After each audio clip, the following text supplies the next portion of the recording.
I've been doing sit-ups. I've been doing chin-ups. I've been doing pull-ups. I threw up once, but I'm okay now.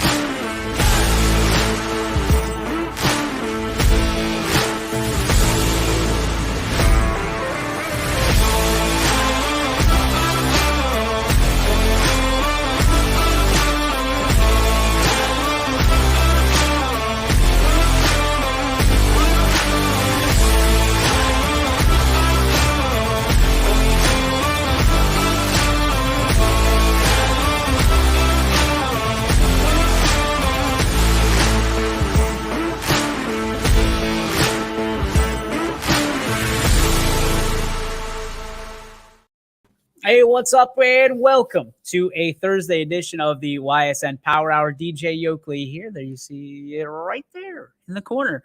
That's how you spell my name. It is a Thursday edition. As I said, it is a make-good edition of the Ysn Power Hour. I owe all of you and each and every one of you fans an apology because I promised at the end of yesterday's Power Hour that we would have a champion in 9U. That is not the case. The rain, Mother Nature, she spoils it once again, and we get one inning in yesterday. Canfield scores 3. Poland does not register a run, and the heavens opened up, and down came the rain and washed every spider out of the Fields of Dreams. It was an absolute mess. I'm excited to see how the field crews, who are pristine, the best, out in Boardman, are able to take what tons of rain that we got and turn it into an absolute picture-perfect field here this evening, as we will continue the 9U District 2 Championship from the Fields of Dreams in Boardman on YSN, exclusively on the network. And it's going to be an exciting opportunity for us. It's, again, they're going to pick it up right where it left off, starting into the second inning. And it's going to be a 3-0 Canfield lead. Now, there's a lot of interest that we're going to get to today because there's a lot of rules. We talked about some of the rules that we like the other day on the Power Hour. We're going to talk about some of the rules that we don't like. And a lot of those rules are in there today. They're in play today, and they made things really, really interesting for one of the teams. So we're going to talk about that. We'll get to that, get to some of the other stuff in the sports world going on. The Astros and the 18U championship postponed for about a couple weeks after all the tournaments are done. We're going to talk about that, the advantages, disadvantages to that. Not that anybody can do about it, not that we're complaining, but it's just interesting because to my knowledge, it doesn't usually happen this way. It doesn't usually happen. You put rules in there for a reason, and sometimes those rules backfire on some of these teams, and there's nothing that the administrators, the commissioners, whatever you call them, can do it or do about it to kind of to hold these rules at bay. So we're going to talk about that and a whole lot more on today's Power Hour. We want to hear from you. But first, it's on this day in sports history.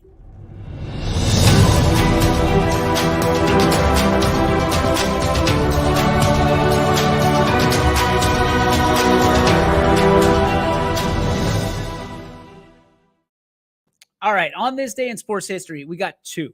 We have two different ones, two interesting nuggets of information, one from 1972 and one from 1974. So on this day in sports history, July 14th, 1972, the plate umpire and the catcher in a game for the first time ever are brothers.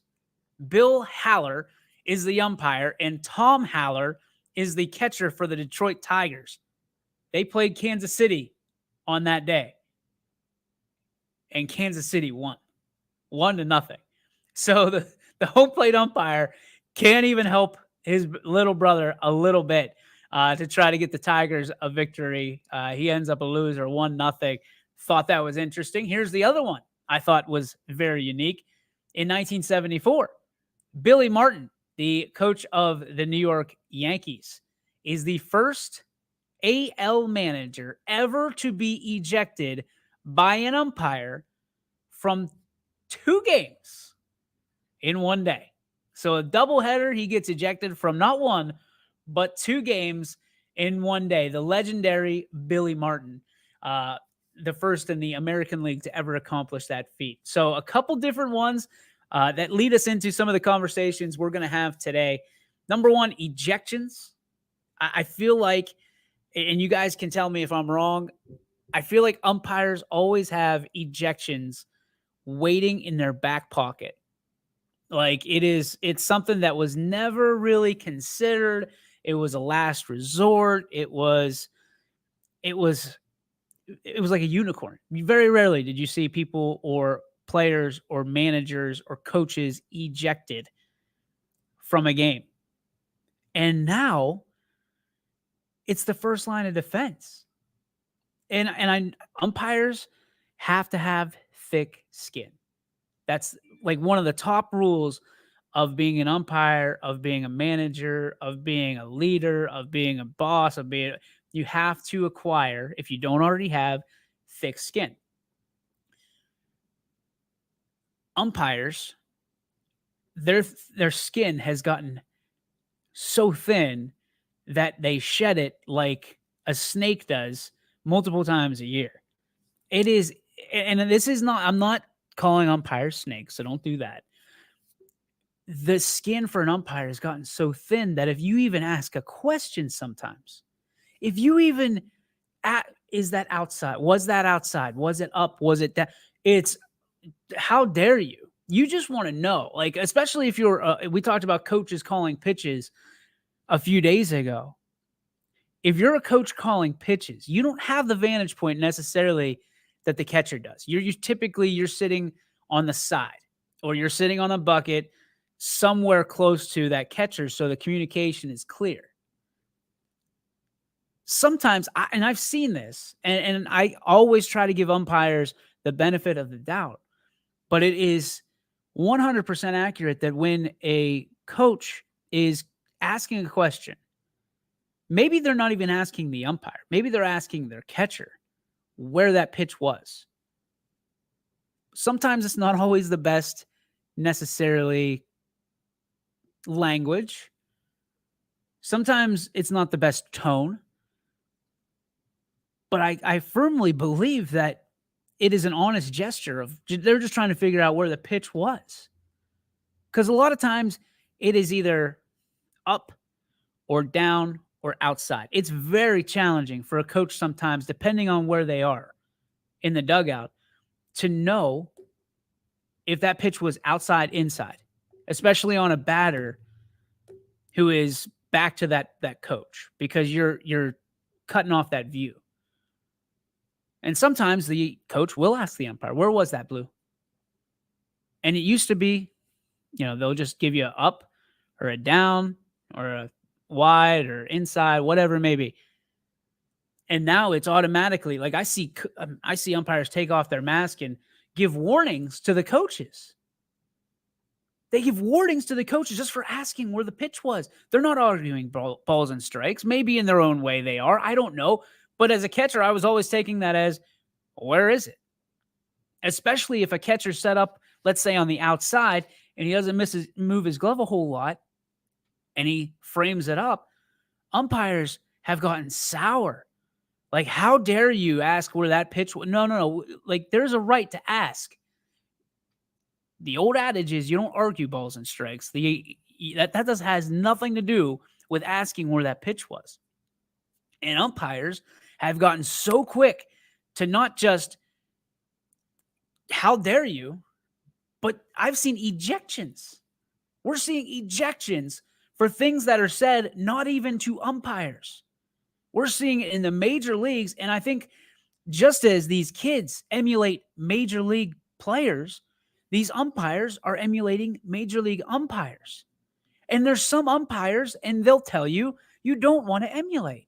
The same way that there's players that these 9 through 18-year-olds should not emulate. They should not want to be like. There's umpires in the major leagues you should not want to be like. Angel Hernandez at the top of that list. I mean, he's just a sideshow now. It's a circus. The job as an umpire, and this is why I appreciate these Little League umpires so much. The job as an umpire is to be as behind the scenes and fade into the wall as possible. If you have an umpire that has taken upon him or herself to be the show, then you have a bad umpire. Umpires are supposed to be similar to offensive linemen, referees. I shouldn't be just saying umpires. I should be saying officials. I'm sorry. Officials should be like offensive linemen. You should only notice them when they do something wrong. Right? Like, that should be the only time you notice them. If an umpire or an official is doing a good job, 99% of the time, nobody tells them about it, because that means everything happened the way it was supposed to. That is when an umpire or an official knows they did a good job.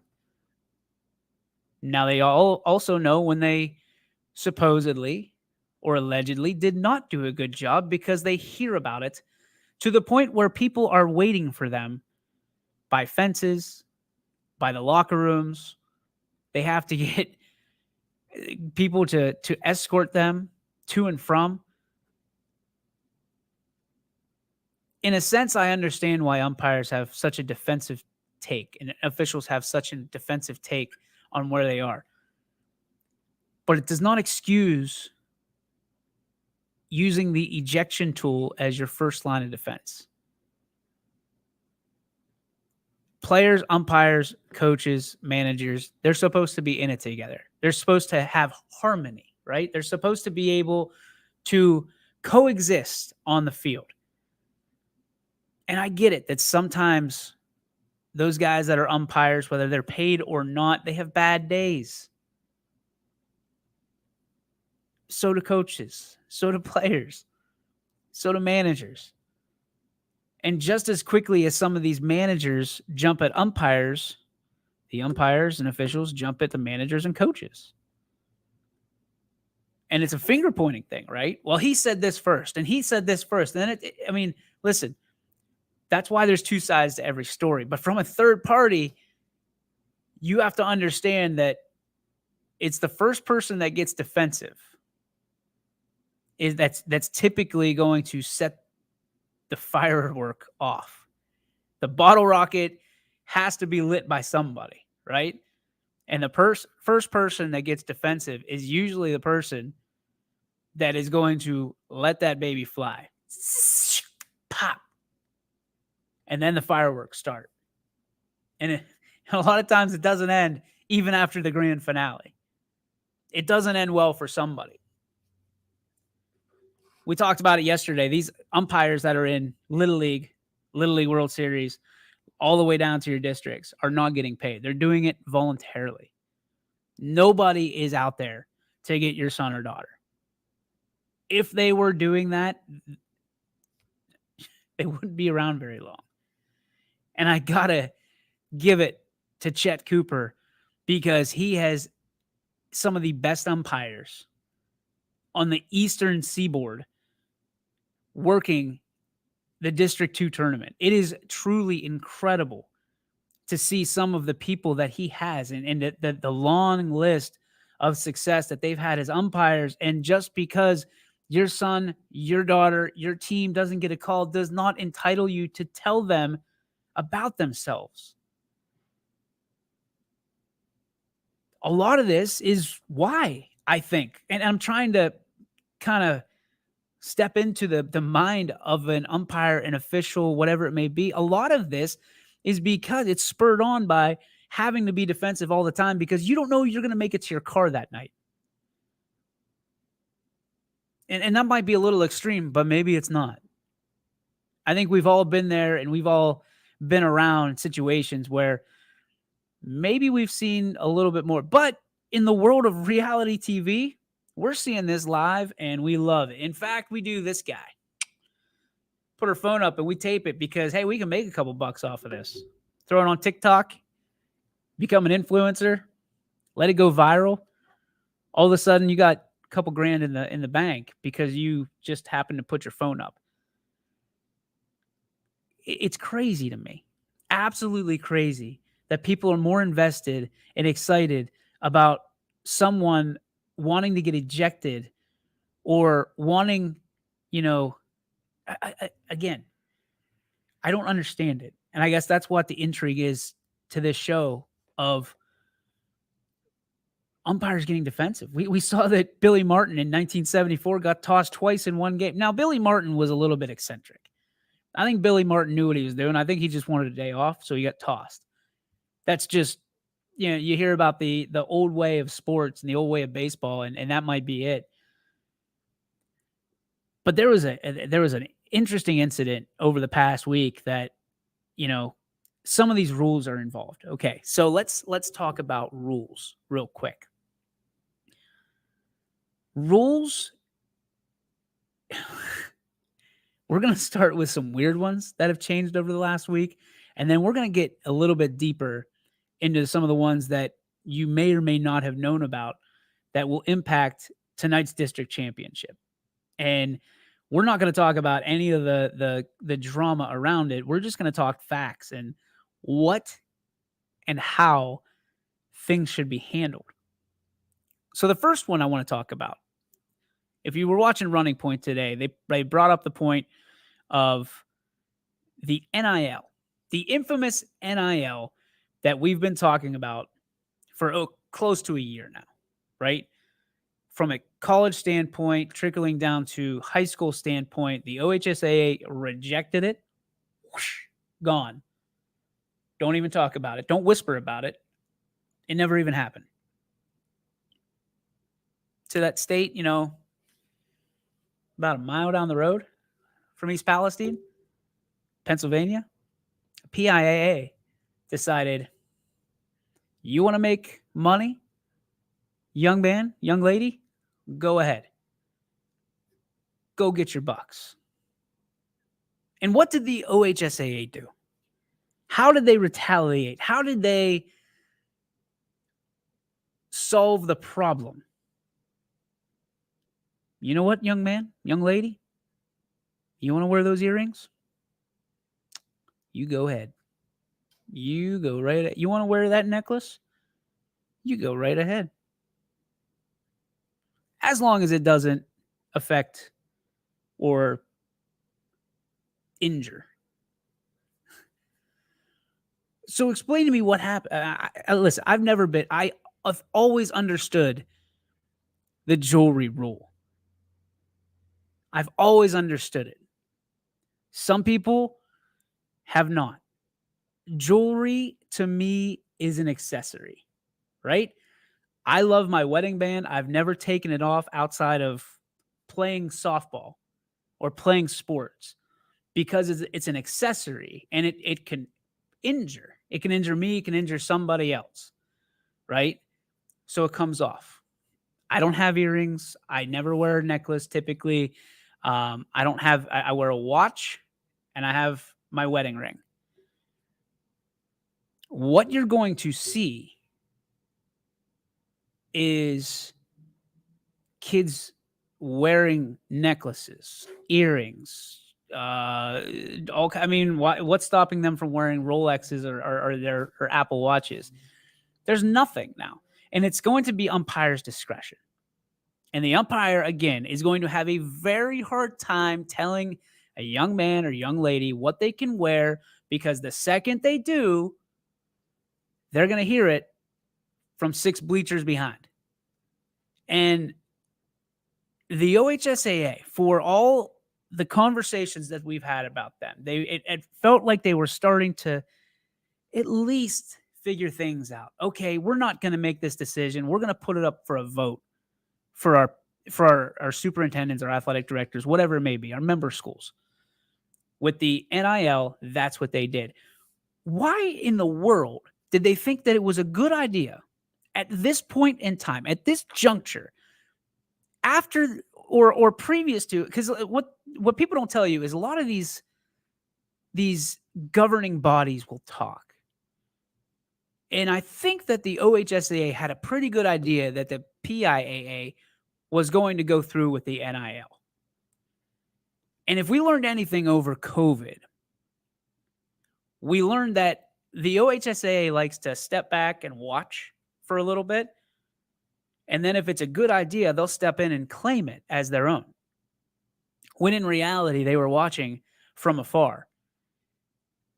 Which is why I think Pennsylvania has done a lot of things the right way.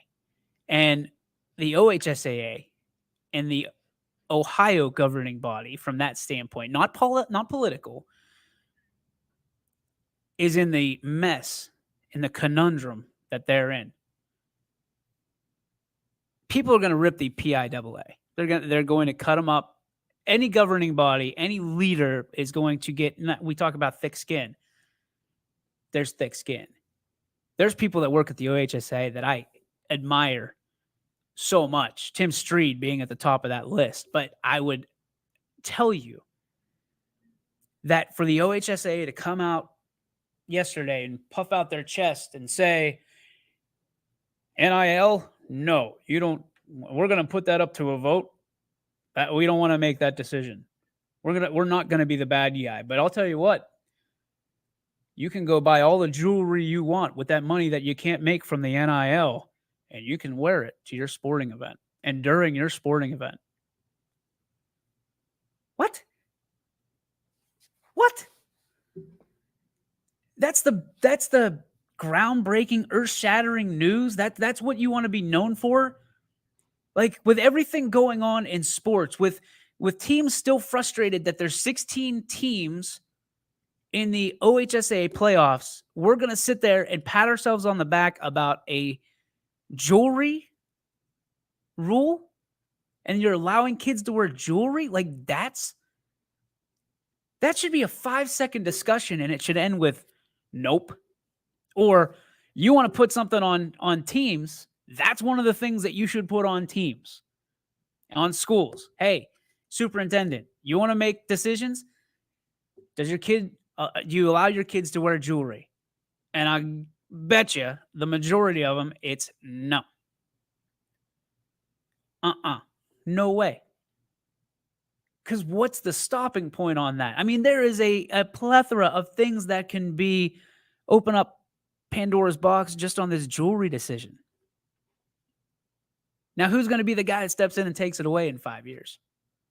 Because some kid gets his throat sliced from a piece of jewelry. I saw that the other day, and I couldn't believe that we were wasting our time on that. And people didn't take... I feel it's not my vote. But again, with sports being what they are now, ask any baseball player right now, right this second, in the Class B league or a travel league that's going to go in the NABF, and they're going to go to Palomino, and they're going to do this and that. Ask any player if they would love to have a summer job so they have a couple bucks that they can afford some of these trips. Ask any parent if they'd like for their kid to have a summer job. I'm going to guess, and I'm not going to point anybody out, but I'd bet Mark Roth would be like, yeah, heck yeah. Heck yeah. If Joe can make a couple bucks doing X, Y, or Z, I'd let him do it. That would include the NIL. Joe's a senior. He can go get it. In college now, he can go get it. But don't let those pundits fool you. The colleges still are able to control who gets what. Some of these schools, no chance. But just remember that it says this quarterback from this university gets this much for this deal. Other kids see that and they go, oh, if I go to this university, there's an opportunity for this much on this deal. Ohio, with all due respect, you guys pushed it to the side. You made a decision. You made your bed. Now you have to lie in it. Pennsylvania, same thing. They made it their decision. They made their bed. They will have to lie in it. I think that Pennsylvania understands a little bit better than Ohio right now that all these parents that think their kids are worth tens of hundreds of thousands of dollars a year are going to be sadly mistaken. You'll be lucky to get pizza twice a week from, Luigi's Pizza or whatever. I don't know what Luigi's Pizza is. Some of us do. Some of the best pizza ever. But you'll be lucky to get that. And Pennsylvania knows that. And they go, hey, you want to go make money? That's fine, but don't hold us accountable. That's on you now. That's you. You want to go make money? That's fine. But you got to be at practice. You got to get your grades. You got to get all this in order to even qualify to get that money. That's why I like and people will look at me sideways, and I'm open for a conversation here. But people will say to me, kids don't need to do NIL. I disagree. Everything has gotten more professional-like. It's all been notched down one level. So think about when you were playing. I finished my last season of high school baseball in 2003. There was so much time that I had on my hands to still be a kid, to still be a senior, to still be, do all the things that I wanted to do, prom and senior trips and all that stuff. We were still able to do that. Kids nowadays, they don't have it. They live in the culture that we give them, and that, ladies and gentlemen, we know is the cancel culture. When COVID came, everything was canceled. Seasons, trips, graduations, digital everything, right? We were a bunch of max headrooms for a year and a half. And now we've been accustomed to that. And now these kids want their lives back, and we're still like, wait a minute. We're that defensive umpire. We're that defensive coach saying, I don't like the way you're talking to me right now. How dare you? I'm in control. These kids want to go out there and not necessarily defy the rules, but they have so many rules right now that it's hard to, they're walking on eggshells. It's hard to not offend somebody. It's hard not to break a rule or a law or anything like that because they've got 17 people that they have to answer to. We as people in an office, in the corporate America, we have 17 people to answer to, and we hate it. We make sitcoms about it. But our kids are in that same boat. And yet we sit there and wonder why. Why do you break these rules? You can wear jewelry now, but you can't make money. You can't wear jewelry, but go out and get a job. Go out and make zillions of dollars. And I have to expect for the NIL, everybody that goes into it goes in optimistically, right? You're coming off your senior year. You know what? I'm going to go make a couple $100,000, ride my own, go get a Maserati. You're thinking about how you're going to win this collegiate NIL lottery before you even get out of high school. You remember how hard it was to get to where you are? Imagine it 10 times harder. And not only that, to be accountable. Once you get that deal, whether it's for 2 pizzas a week at Luigi's or whether it's for a Maserati at wherever car dealership with money attached to it, you now are accountable for everything. You are a brand. You can't go out and get hammered and have to answer to no. That doesn't happen anymore because guess what? These things, we just said it, these things are everywhere. You'll be on TMZ. You'll be on the news. You'll be on the internet is a big place that makes the world a little bit smaller.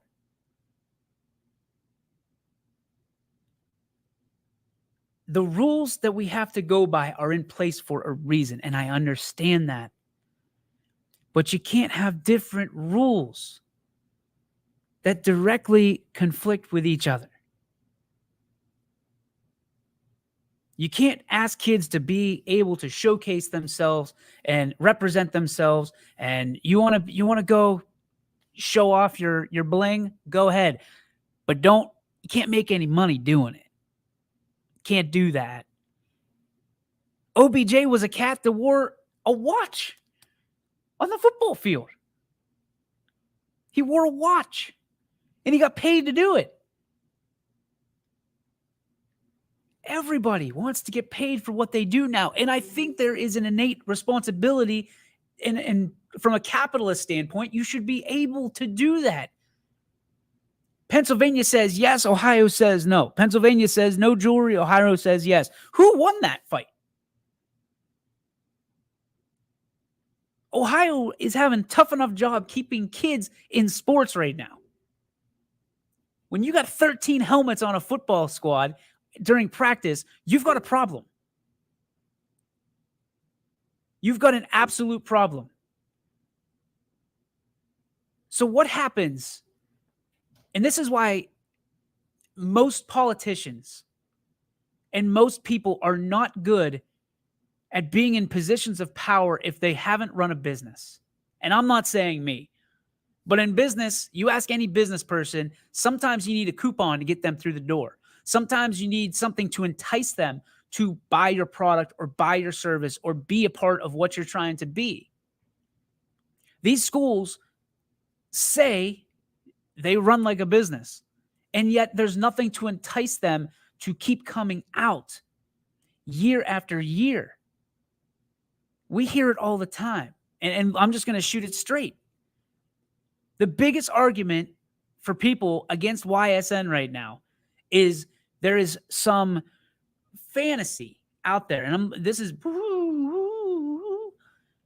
a fantasy out there that what we do at YSN takes people out of the seats of where they're supposed to be, whether it be football games or basketball or volleyball or wherever.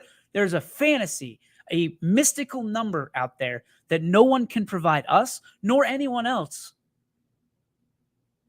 that they say we take people out of the chairs and leave them in the lazy boys so they can watch at their discretion on YSN.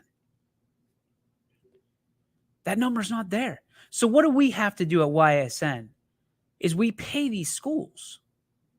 We pay the schools to offset any mystical costs that they feel they're losing. Nobody can tell me a number, so we give them a number for them. You have to entice these kids in the same way. What's the number one advertisement you can have for a program to keep kids coming back over and over and over again? And it can't be money. What would that be for you? Because I've got two ideas. It's opportunity and it's winning. And I would even add a third at culture. That is the enticement. That's the advertisement that schools should be using to bring people back. But too often in times, schools, teams, organizations, whatever it may be, decide that we're going to get political with this. I remember in the Cub Scouts, it was whoever sold the most popcorn got a prize.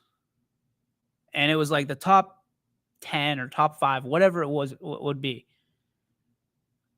We have, for some reason, we've had den leaders, I guess, become leaders of coaching staffs and athletic directors or superintendents or whatever. Like, the kids don't care about that stuff. You know what the kids care about?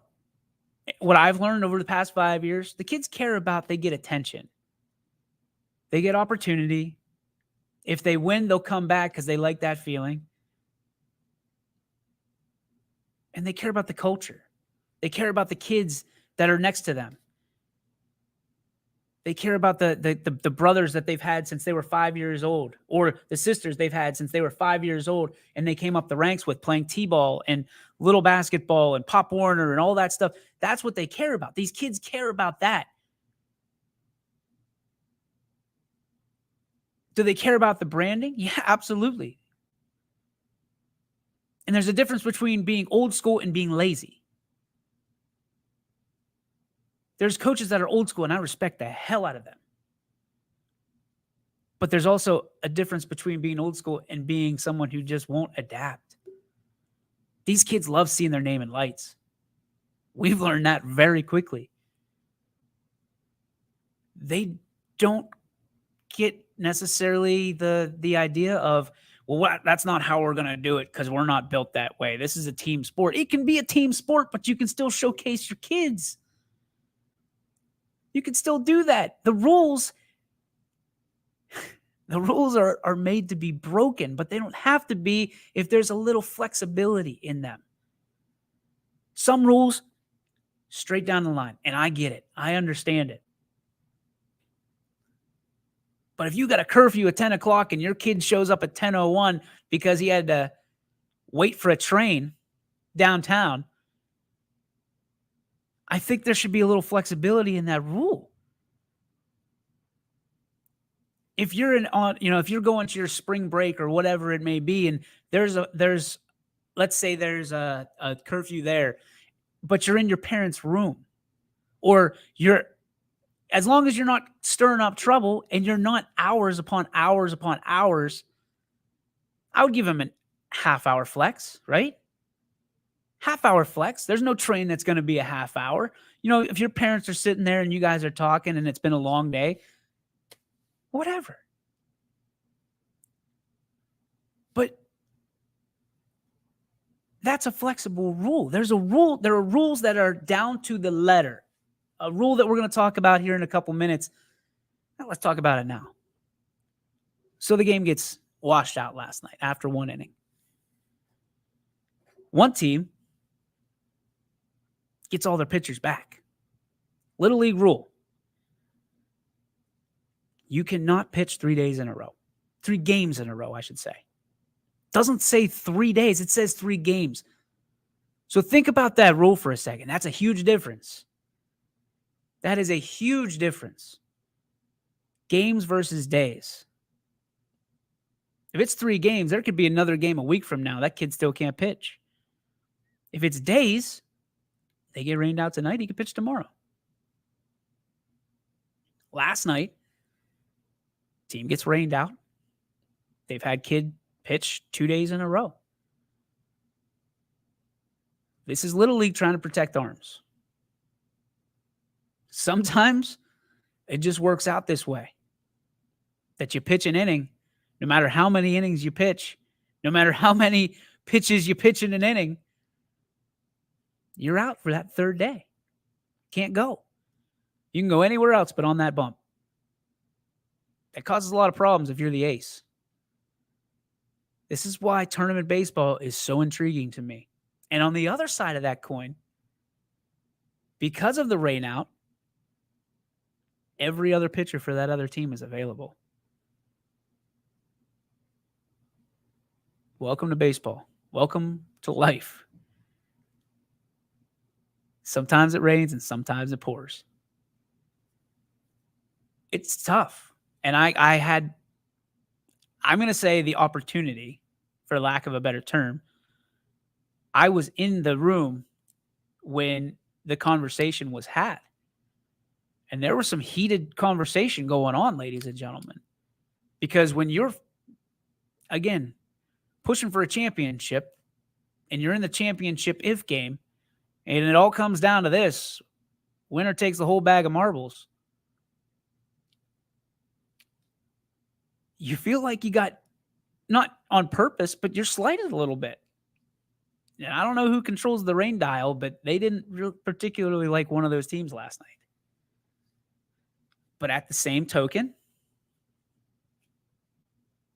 it's an interesting rule. And a rule that can't be bent, because if you bend that rule, if you flex it even a little bit, what the hell comes with it?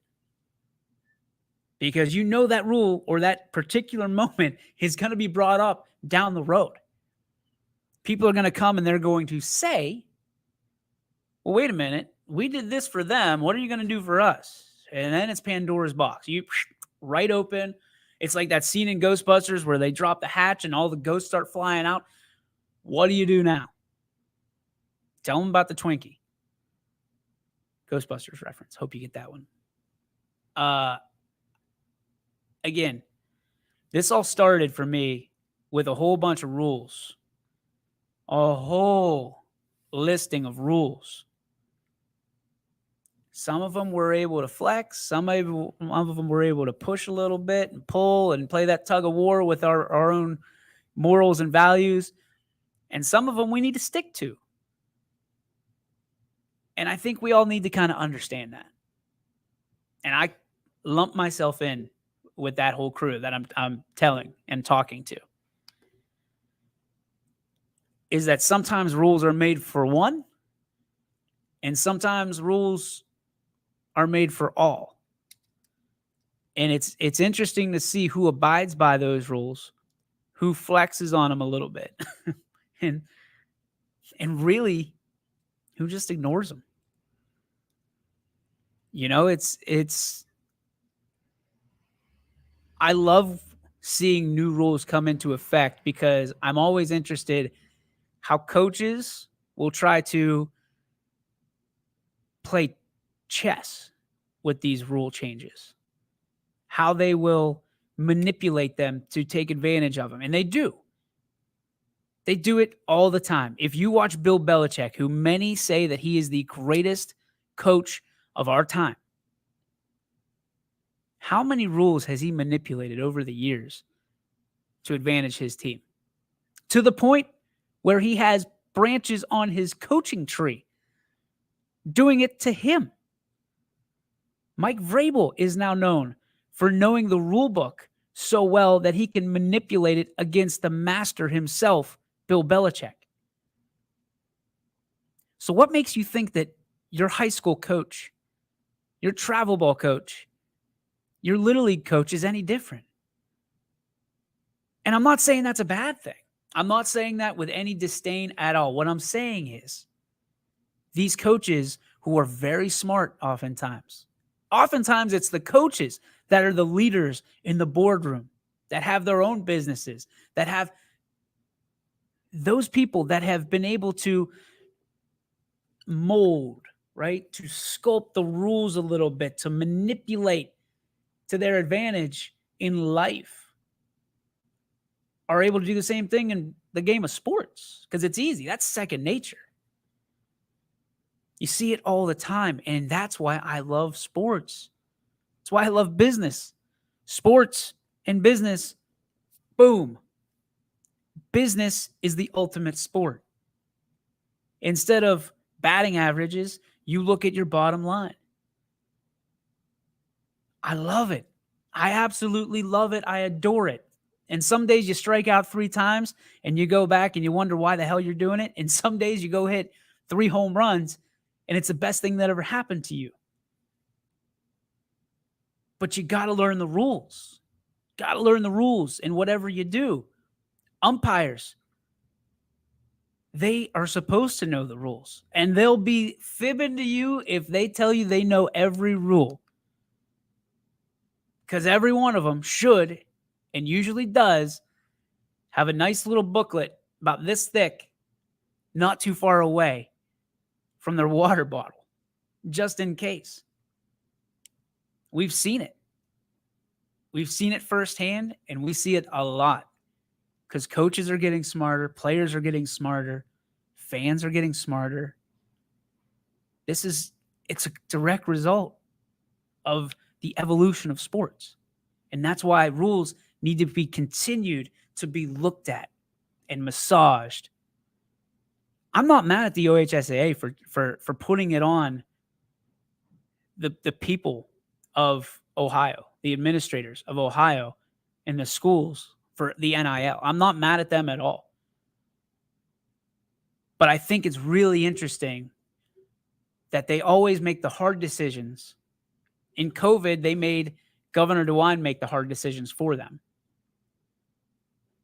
And now they're making, when it's another tough decision for NILs, they allow everybody else to vote on it without saying what side of the fence they are on. I think umpires, and we talked to Chet Cooper last week. I love what the Little League system is. And I wrote this in our story, why it's so successful is because they allow people that are boots on the ground, the umpires, the administrators that are dealing with these problems to be able to create solutions. I think, in my personal opinion, that the OHSAA should allow more say from the schools and not just people on their board and not just people that they are in tight with like this. There should be a damn suggestion box for the OHSAA. That's what they like. Honestly, that's what they need. And someone should have to read it like in the office every single week. You just don't leave it for years at a time. I'd be a huge advocate for a suggestion box for the OHSAA. But I also want to hear why they do or don't do it. That's the trouble is most people will not make the effort because they don't feel like they are going to be acknowledged.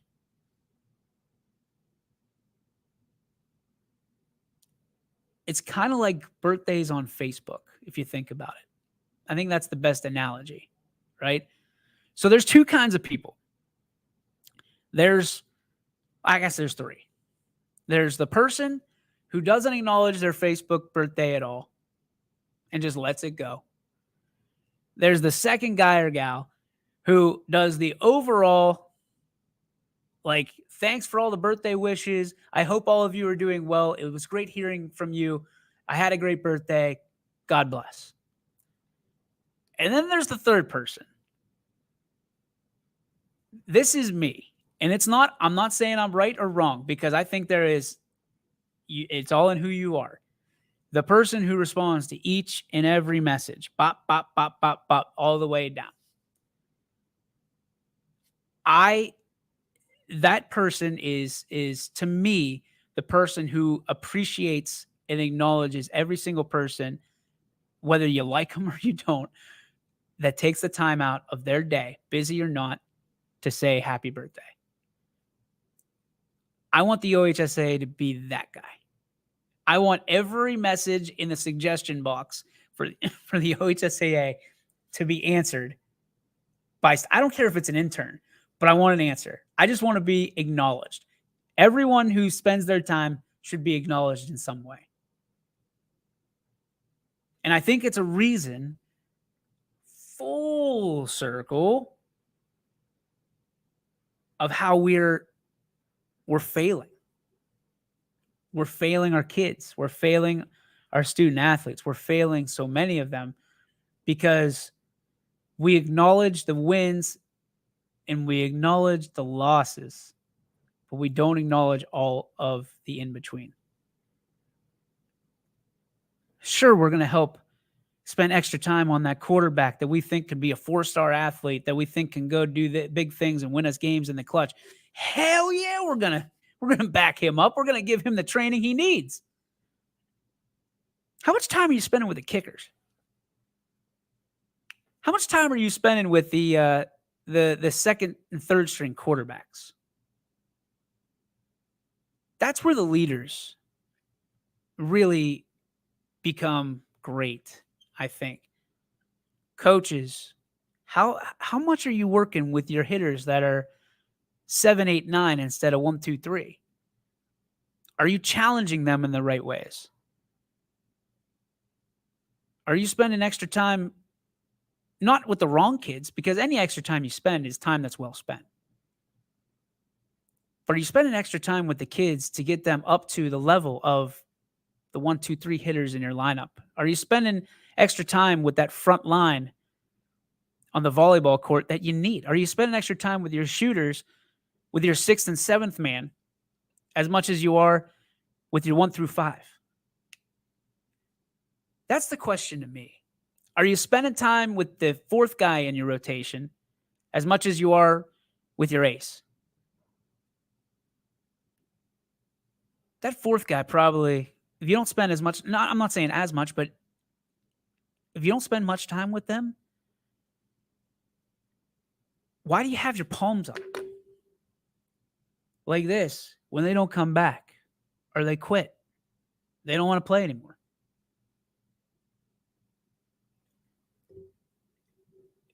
It's all very interesting to me because with all these rules, all these stipulations, all these things and coaches, listen, I'm not beating up on you and I'm not beating up on umpires. But I want you to take a long look. I want you to look in that mirror and I want you to say, have I done everything I possibly can to help myself? How did I treat that guy that came into the press box? How did I treat that guy that came onto the field and had a question? How did I respond to that guy who just wanted to know where the pitch was? Coaches, how did I handle that situation? Did I punch a fence?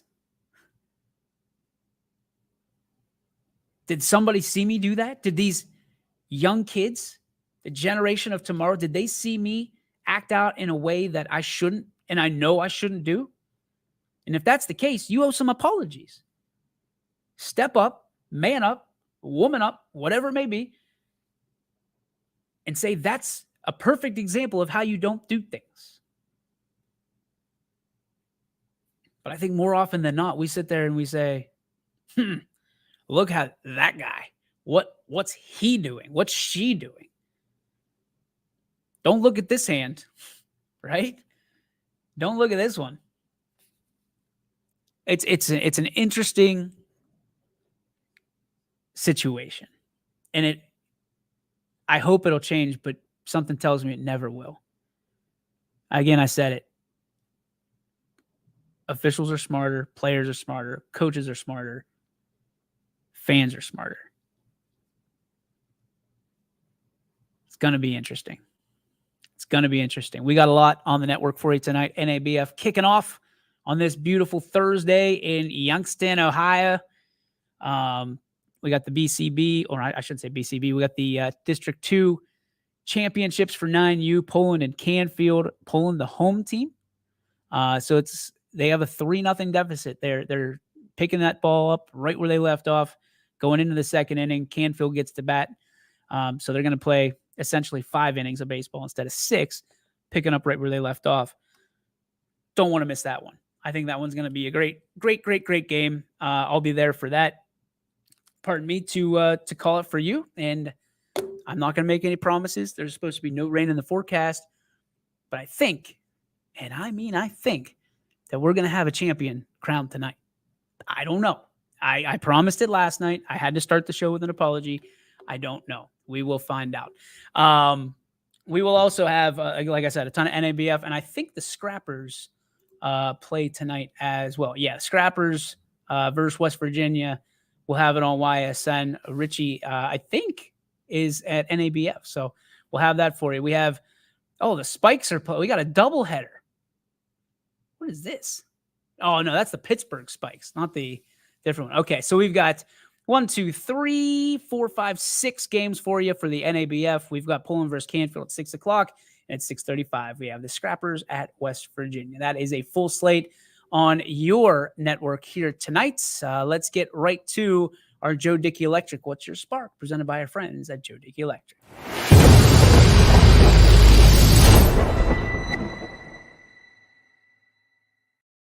It's the Joe Dickey Electric. What's your spark? Anything commercial, residential, anything electrical you need to get to our friends at Joe Dickey Electric. I know they're doing work over at East Palestine right now.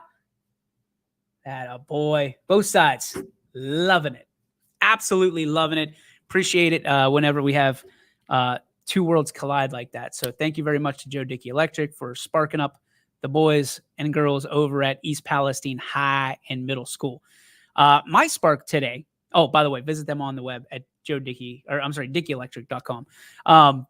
My spark today is, I feel like this whole show's been a spark, but my spark today goes out to, the little kids from last night because they stayed off the field.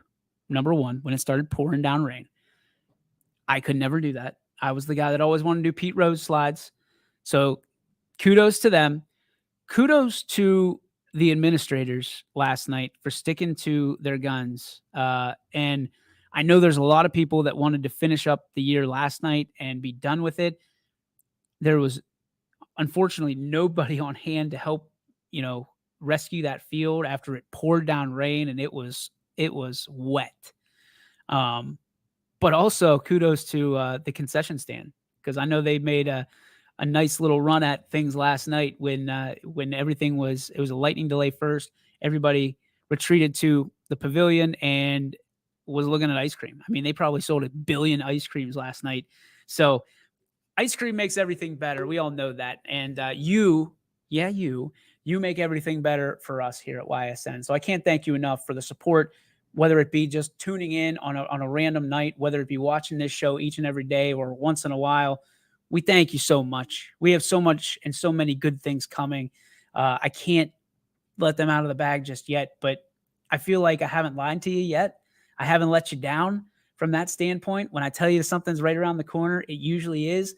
So stay tuned for that. Trust the process as we have to do, and know that we are working literally 24 hours a day for you to make your experience in your communities a little bit more valuable in the sports world. So on behalf of all of us at YSN, I say thank you. We will see you tomorrow right here on the network. Have a good night. Get out and support some local sports somewhere. God bless you.